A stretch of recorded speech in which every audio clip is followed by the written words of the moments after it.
అరే పెద్దోడా, అది మన రామంకుల్ దగ్గర మనము 2 లక్షలు తీసుకున్నాం కదా, అది వాళ్ళ బిడ్డ పెళ్లి పెట్టుకురంట.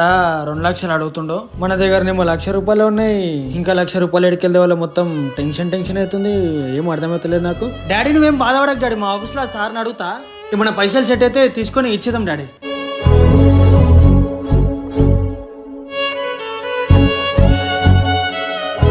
మా డాడీ ఇంత బాధపడుతుండా.